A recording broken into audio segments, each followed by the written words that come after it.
이번 시간은 하이포더미아에 대해서 말씀드리도록 하겠습니다. 콜드 인저리는 이렇게 다음과 같이 동상이 생기기도 하고요. 동상이 생겼죠. 이런 이제 로컬 인저리뿐만 아니라 시스테믹 하이포더미아도 생길 수 있습니다. 시스테믹 하이포더미아에 대해서 리뷰하도록 하겠습니다. 애시던탈 하이포더미아에 대한 케이스를 하나 소개하도록 하겠습니다. 2014년 1월 중순 오후 1시에 무의식 여성 환자에 대한 신고를 받아서 구급대가 파견되었습니다. 환자 아버지의 신고 내용은 우울증 치료 중이고 실종 신고였고 자살 위험이 있다 였습니다. 당시 일기예보는 눈이 많이 내리는 마이너스 2도씨 상황이었습니다. 어, 강설량은 5 내지 10cm 정도였습니다. 중등도 경사를 보이는 15도에서 20도의 짧은 제방의 바닥에서 나뭇잎에 뒤엉켜 눈에 덮여있는 채로 환자 아버지에게 발견되었고 즉시 구급대에 신고되었습니다. 14시 04분이었고요. 로컬 EMS 유닛이 출동했습니다. 원 파라메딕과 원 EMT 베이직이 현장에 도착한 건 14시 08분.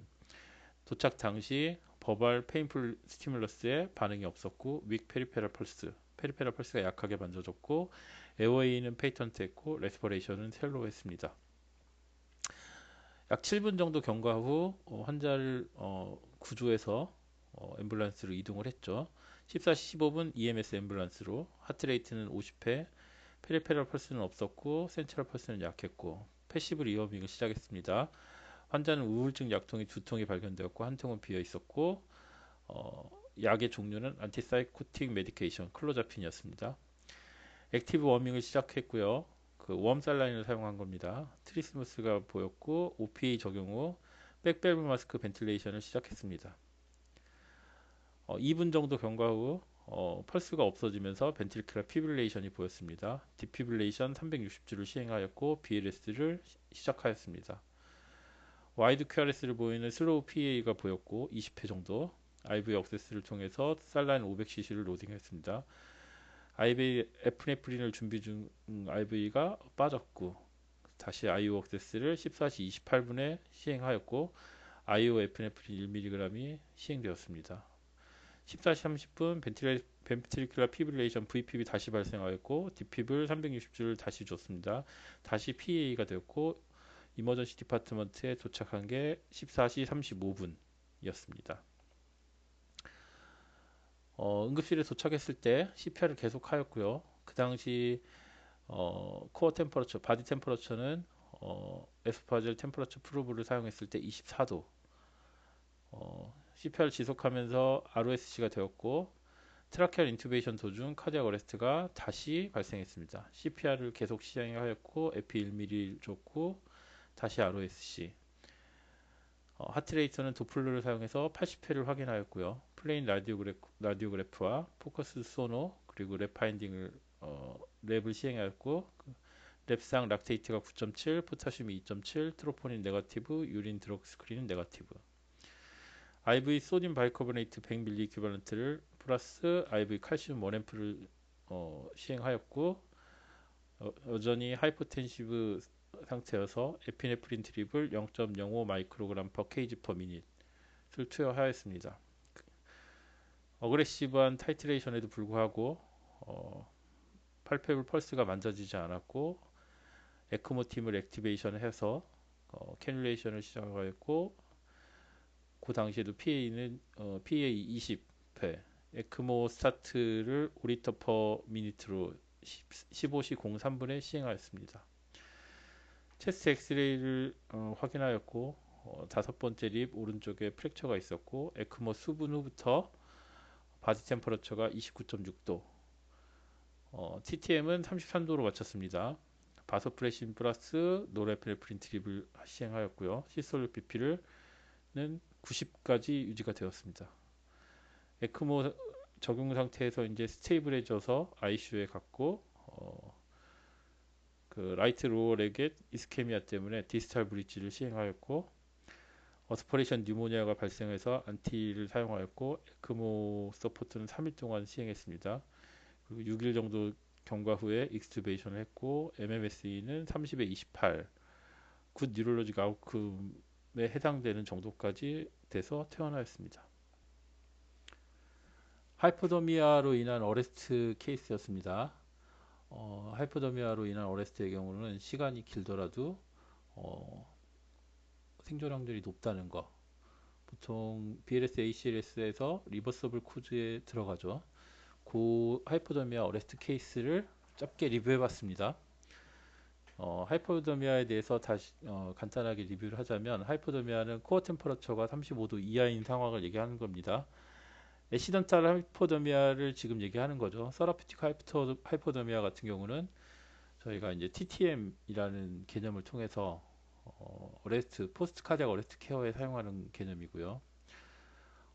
또 하나는 프라이머리, 세컨더리, 그러니까 엔바라멘탈이냐, 임페어드 서머 레귤레이션이냐 이렇게 나누게 됩니다.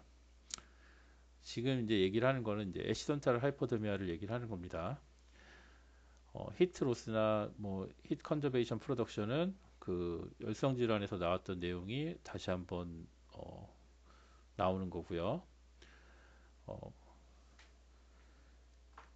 이 개념은 이제 컨티뉴드 코어 쿨링이라는 개념이 하나를 기억하셔야 되는데 애프터 드롭이라는 개념입니다. 그러니까 추운 환경에서부터 제거가 된 후에 코어 템퍼러처가 계속 떨어지는 그게 지속되는 걸 애프터 드랍 이렇게 얘기합니다. 그래서 리워밍을 하고 액티브 무브먼트가 돼서 콜드 블러드가 이제 페리페랄에서 안쪽으로 코어로 들어가면서 지속적으로 템퍼러처가 떨어지는 그거를 애프터 드랍, 컨티뉴드 코어 쿨링 이렇게 얘기를 합니다. 그리고 세컨더리 하이퍼더미아는 이제 다른 이런 질환들에 의해 생기는 거죠. 그 메타볼릭 디스오더, 그러니까 하이포글라이세미아, 하이포사이로디즘, 하이포아드레날리즘, 하이포피튜타리즘, 하이포살라믹 CNS 디스펑션, 트라우마나 튜머, 스트로크, 드럭, sepsis, 더말 디지즈, 어큐트 인캐시피테이팅 일리스, 매시브 플루이드 블러드 리소테이션 이런 걸로 인해 생기는 거를 세컨더리 하이포더미아 그럽니다. 이거는 이런 게 있다라는 정도만 아시면 될 것 같습니다.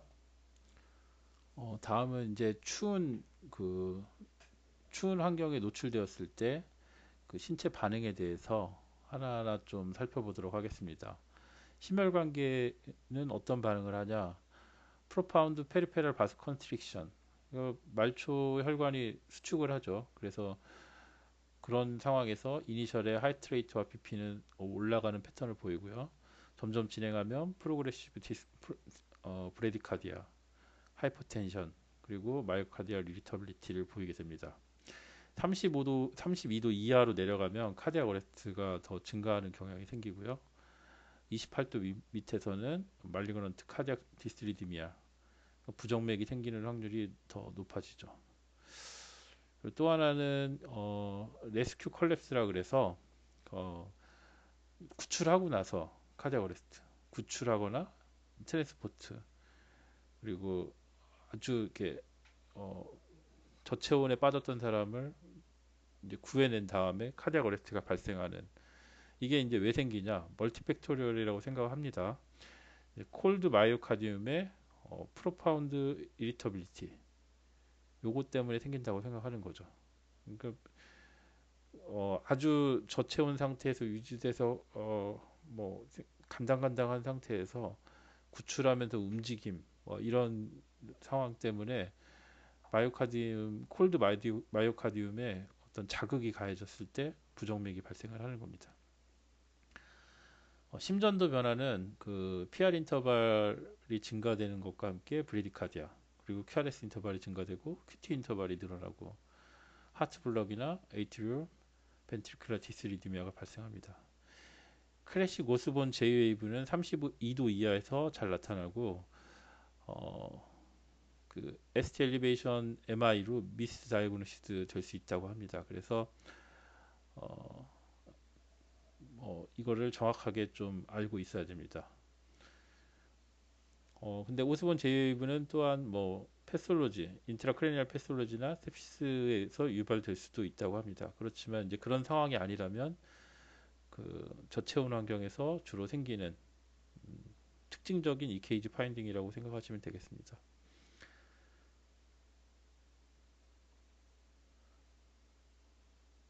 나머지 읽어보시고요.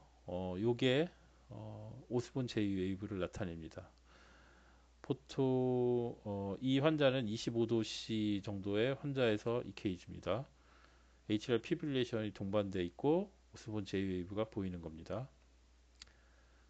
요런 사진이죠. 요런 사진. 네. 하이포더미아에서 EKG 체인지는 TAV 인버전, PR, QRS, QT 프롤ongation, 머슬 트레모 아티팩트, 오스본 제이 웨이브, 디스리드미아, 사이너스 브레디카디아, AP, 플러터, 노덜 리듬, AV 블락, VPC, 벤트리클 피브릴레이션, AC스톨 다양하게 다 나타날 수 있습니다. 저온 환경에서 호흡에 대한 변화를 보시면 처음에는 타키미아가 생기고 나중에는 더 진행하면 미니 벤틸레이션이 떨어지고 레스퍼레이터를 어레스트로 진행하는 이런 패턴을 보입니다. 펄모의 이데마는 하이포도미의 컴플리케이션에 부합하지는 않습니다. 일반적으로. 그렇지만 이제 스테이지 4 하이포도미아의 리서시테이션 후에 커먼하게 나타나는 흔히 보이는 그런 파인딩으로 알려져 있습니다. 추운 환경에 대해서 발생하는 메타볼릭 리스판스입니다. 첫 번째로 리날 리스판스, 바스 컨스트릭션 인듀스드 하이퍼볼레미아에 대한 반응이죠. 그러니까 추우니까 바스 컨스트릭션이 생기고 그로 인해서 하이퍼볼레미아가 생겨서 다이유레시스가 생깁니다. 콜드 다이유레시스가 생기죠. 이로 인해서 시그니피컨트 블러드 로스가 생기고요. 랍도마이올라시스가 같이 생길 수 있습니다. CK가 높아지면 컴파트먼트 신드롬, 같이 동반된 컴파트먼트 신드롬이나 광범위한 동상을 배제하는 게 반드시 필요합니다. 그리고 슈도 리거 모티스가 생기는데요. 이는 보통 리거 모티스 하면 이제 사망했습니다 이렇게 얘기하는 건데 저체온 환자에서는 이게 사망의 릴라이블 마커가 될 수 없다는 겁니다. 그걸 기억하셔야 되고요. 일반적으로 저체온증 34도씨 미만에서 코아귤로패시가 많이 발생하는데요. 트라우마가 동반되는 경우도 많죠. 트라우마 환자들은 트라우마 인듀스드 코아귤로패시라는 것도 생길 수 있지만 저체온증이 있는 상황에서 생기는 코아귤로패시가 동반되거나 이러면 모탈리티가 더 증가되게 됩니다. 보통 이제 클러팅 팩터의 액티비티가 떨어지거나 PLT 디스펑션 때문에 이제 더 문제가 되고요. 코아귤로패시 중에는 하이퍼 코아귤레이션을 유발하기도 합니다. 그래서 비스코시티가 증가하고 해머 컨센트레이션 그리고 DIC하고 비슷한 인플라메트리 캐스케이드 이런 것들이 반응을 하면 이제 트롬보 엠볼릭 디지즈가 더 증가하고 코로나리 또는 세레브럴 아테리 오클루전이 발생할 위험이 높아집니다.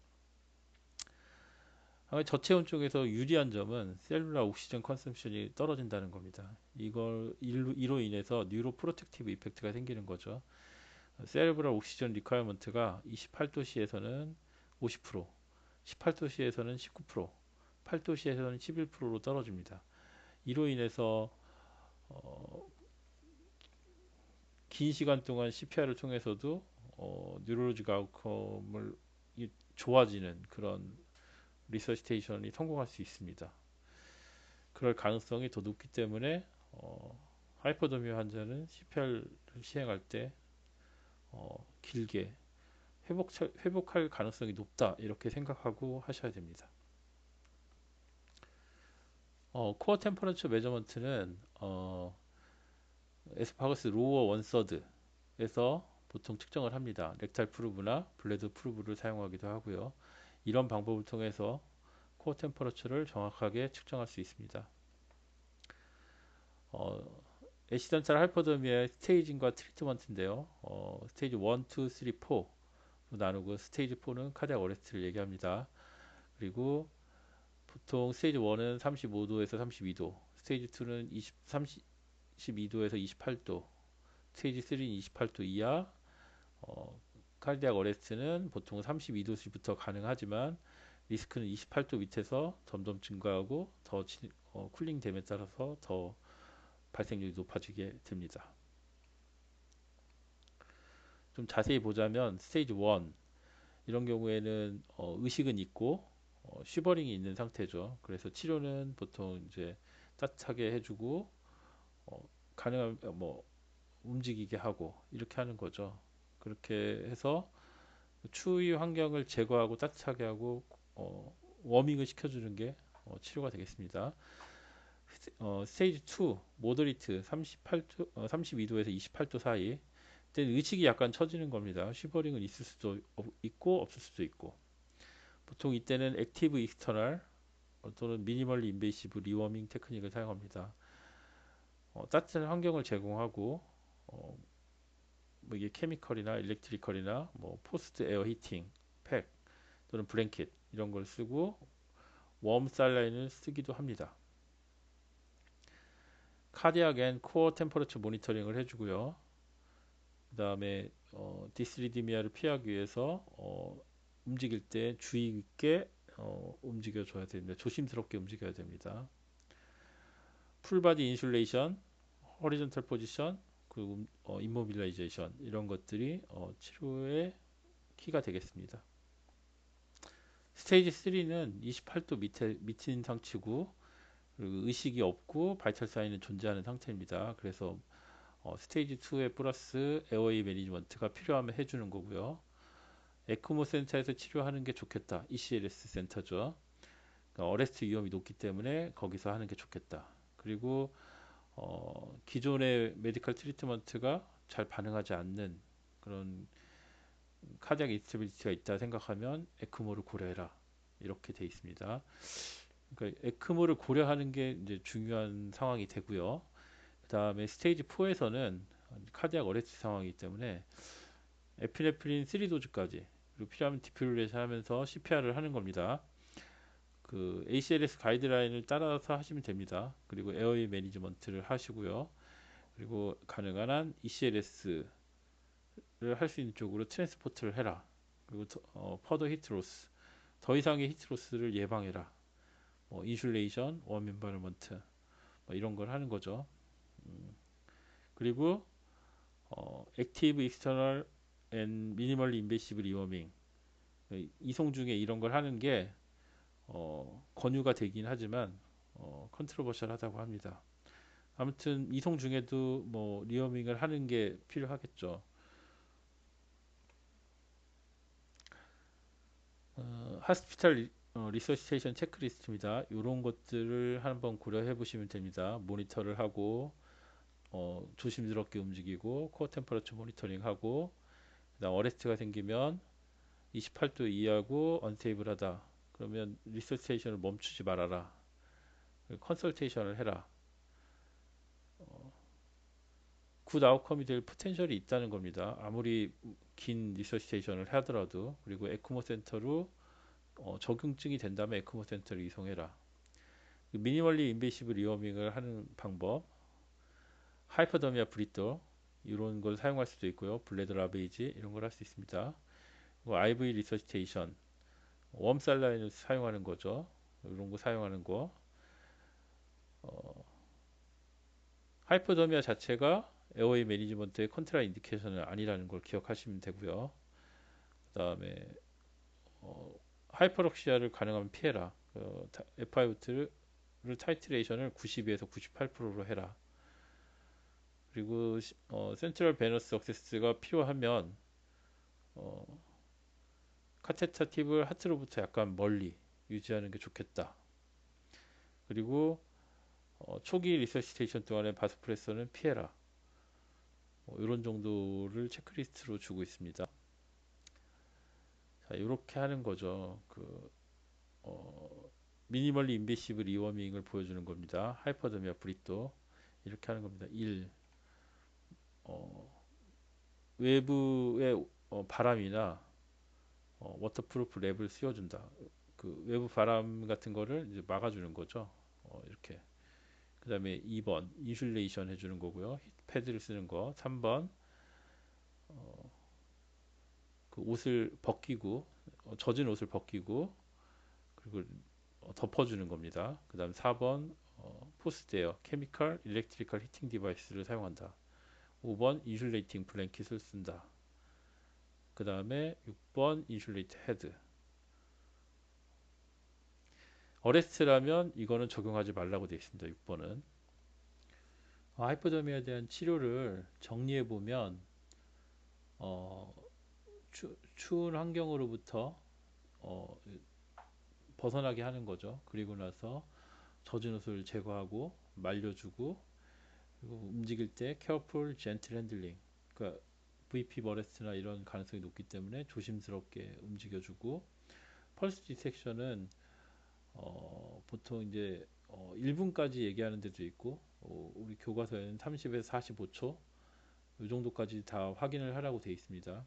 그리고 왜냐하면 이제 부적절한 체스트 컴프레션 자체가 VP를 유발할 수도 있기 때문입니다. 그래서 신중하게 길게 호흡이나 맥박을 확인하는 것을 얘기를 합니다. 그리고 나서 어레스트가 확인이 되면 CPR을 시작합니다. 표준 BLS, ACLS에 따라서 시행하면 되고요. 웜 살라인, 웜 옥시젠을 투여합니다. 그리고 코어 템퍼러처, 카디악 리듬, 옥시젠 세츄레이션 모니터링을 하고요. 엔도트라케얼 인투베이션 필요하면 해야 되고요. C라인을 잡고 아주 조심스럽게 잡아야 됩니다. 가능한 한 아까도 얘기했지만 뭐 하트에서 좀 떨어질 때까지 팁이 길게 가지 않게 좀 한다든지. 그리고 RSI를 위한 메디케이션은 30도 이하에서는 효과가 없다, 이렇게 생각하시면 될 것 같습니다.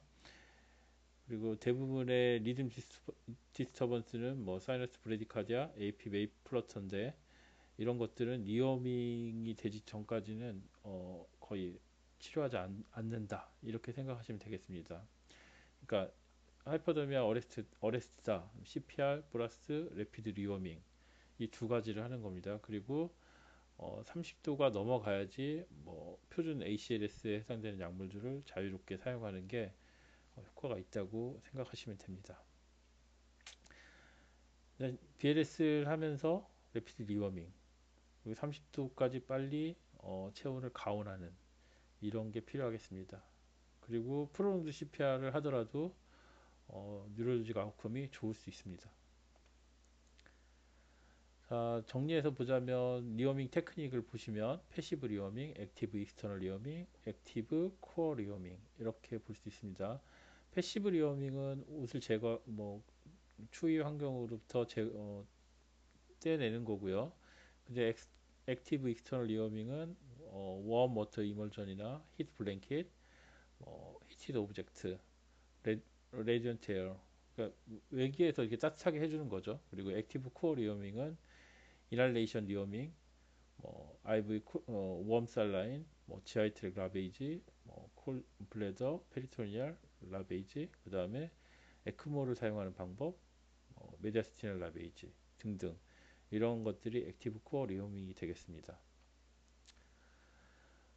액티브 익스터널 리워밍은 리워밍 애시도시스나 리워밍 샥, 그 다음에 코어 템퍼러처 애프터 드랍, 아까 말씀드렸죠. 이런 것들이 디스어드밴티지가 될 수 있습니다.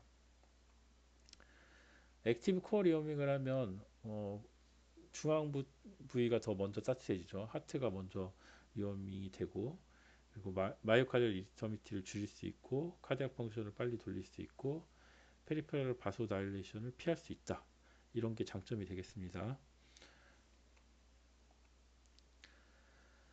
자, 요거는 이제 예전에 이제 CPR을 하던 방법입니다. 샥을 3번까지 하고 이렇게 하는데, 요것들이 생각보다 많이 바뀌어 있습니다. 근데 아직까지도 요거를 얘기하는 데도 있습니다. 그래서 요거는 정답은 딱 없는데, 요게 바뀌어가는 과정이고, 이런 방법이 이렇게 해서 결과적으로 이런 데이터들이 쌓여서 그냥 ACLS, 그냥 리즈너블하다, ACLS를 하는 게, 요런 얘기를 2010년부터 하고 있고요. 그런 에비던스를, 요런 조그만 연구들에 의해서 에비던스를 잡고 있습니다. 그래서 에시던셜 하이퍼더미아가 있을 때 VPB나 VTEC이다, 원샥하고 거기 30도 이상이 될 때까지 디필레이션을 미룬다. 근데 이거 불확실한 상황입니다. 그래서 그냥 BLS, ACLS를 하는 게 합리적이다. 이렇게 해서 2010년도부터 하고 있고요. 현재 그 지금 현재 교과서를 기준으로 얘기를 하자면 35도 이하의 하이포더미아 환자다. 근데 바이탈이 있냐 없냐? 바이탈이 있으면 이쪽, 없으면 이쪽입니다. CPR이 되는 거죠. 바이탈이 있으면 의식 저하가 있냐 없냐 이렇게 가는 거고요. 바이탈 사인이 없어요. 그럼 CPR이 되는데 CPR을 할 거냐 말 거냐의 기준이 되는 거고 어, 명백하게 사망의 증거가 있다. DNR이 있다. 뭐 구조자가 안전하지 못한 환경이다. 아니면 35분 이상 눈사태에 매몰돼 있고 기도가 막혀 있다. 기도가 막혀 있는 상태로 35분 이상이 됐다. 이러면 이쪽으로 가는 거고요. 그게 아니다. 그러면 에시선탈 하이포더미아에 따라서 이쪽으로 가는 겁니다. 자, 다시 한번 보겠습니다. 지금은 이제 왼쪽을 보는 겁니다. 바이탈 사인이 있어서 의식저하가 있냐 없냐.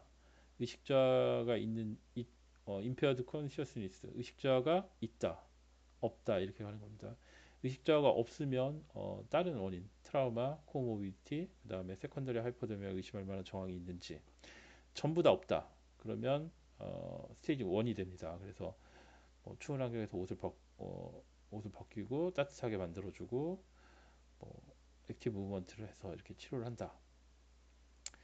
근데 만약에 이런 트라우마나 코모비디티가 있고 어느 거라도 의심이 된다. 그러면 이제 가까운 병원으로 이동을 합니다. 그래서 스테이징을 하고 반대로 impaired consciousness 의식 저하가 있다.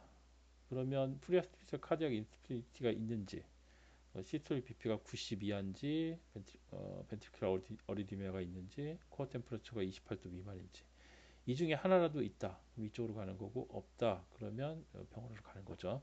있다 그러면 에크모를 고려하게 되는 겁니다. 에크모 하스피털로 이송하라는 겁니다. 스테이징을 하고 이 스테이징을 할 때 중요하게 빨갛게 나와 있는 말이 어리드미아를 피하기 위해서 움직일 때 조심해라 이런 얘기가 있습니다. 이제는 이제 저체온 환자에서 바이탈 사인이 없는 경우 CPR에 해당되는 경우죠. 그러면 이쪽에서 이 경우에 해당이 된다. 아까 설명드렸던 DNR이라든지 명백한 죽음의 증거가 있다든지 구조자가 안전하지 못하다든지 35분 이상의 눈사태 에어웨이가 막혀 있다. 그러면 CPR 터미네이션을 고려하라는 거고요. 그렇지 않으면 이제 CPR을 하라는 겁니다. 그리고 트랜스포트를 지원하지 말고 퍼드 히트 로스를 막고 그리고 에어웨이 매니지먼트를 하고 에피네프린이나 디피브레이션 3번까지 에피네프린 3번까지 사용한다. 나머지 그 외의 거는 그냥 ACLS를 준용한다고 생각하시면 됩니다. 요거에 대한 거는 또 변화가 될 수 있지만 현재까지는 이 교과서에 있는 내용을 기준으로 갑니다. 그리고 이 상태에서 쿨링 전에 어레스트가 날 만한 요인이 있었는지 트라우마인지 휘트니스 어레스트가 있었는지 그리고 눈사태가 35분 눈사태에 매몰되어 있는 상태가 35분 미만이었는지 만약에 35분 미만이었다 그러면 요게 해당되는 게 하나라도 있다 그러면 이쪽으로 가는 거고요 아니 35분 이상이었다 그리고 이런 게 있다 그러면 이쪽으로 가는 거고요 35분 미만이었다 그러면 이쪽으로 가는 거죠 그러면 이때는 에크모를 고려를 하는 겁니다 그리고 나서 코어 템퍼러처가 32도 이상이 되는지 포타시움 12 이상이 되는지 이상이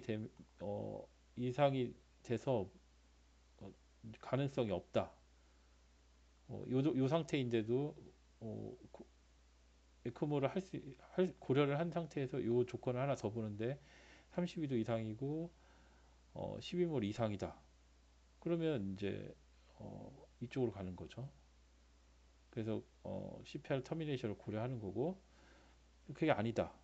그러면 이제 35도 이하이고 12몰 이하이다. 그러면 스테이지 4에 해당이 되고 CPR을 터미네이션 하지 말고 에크모 센터로 이송을 시키고 퍼더 히트로스를 막고 익스터널 리워밍을 하고 미니멀리 인베시브 리워밍을 합니다. 그리고 에크모가 사용할 수 없으면 6시간 안에 사용할 수 없으면 나머지 할 수 있는 걸 다 하고 32도가 될 때까지 리어밍을 한다.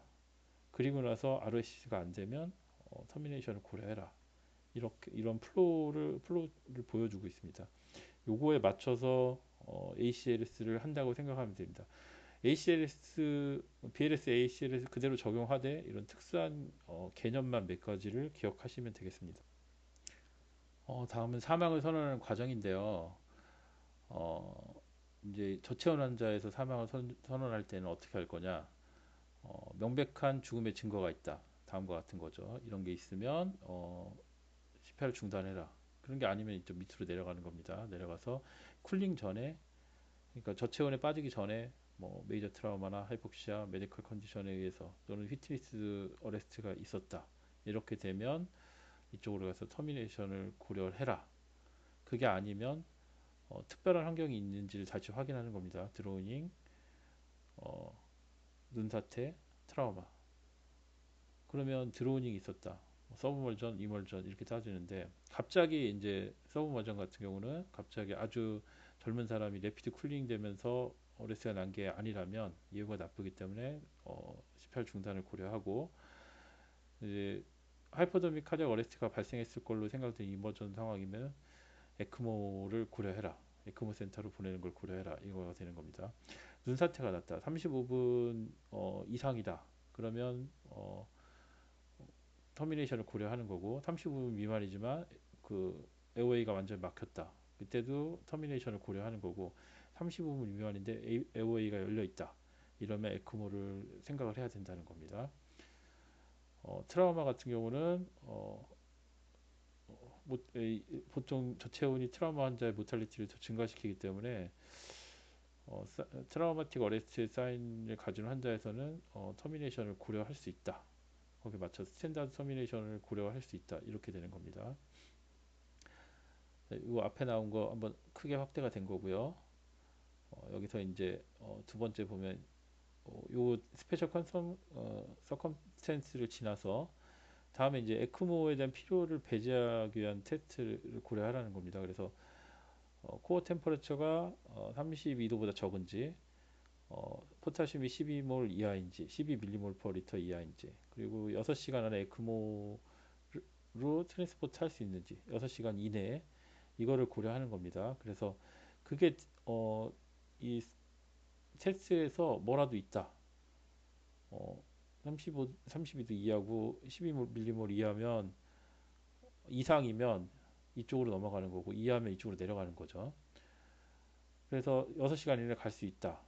6시간 이내 이상 걸린다 그러면 이내면 이쪽으로 가는 거고 6시간 이상 걸린다고 하면 6시간 이내면 이쪽 가장 가까운 에크모로 가는 거고 6시간 이상 걸린다 그러면 가까운 병원에 가는 거죠. 그래서 스테이지 4에서 CPR을 중단하지 않고 아까 했던 이 과정들을 쭉 하는 겁니다. 여기까지가 간단한 하이퍼더미아에 대해서 리뷰였고요. 이상입니다.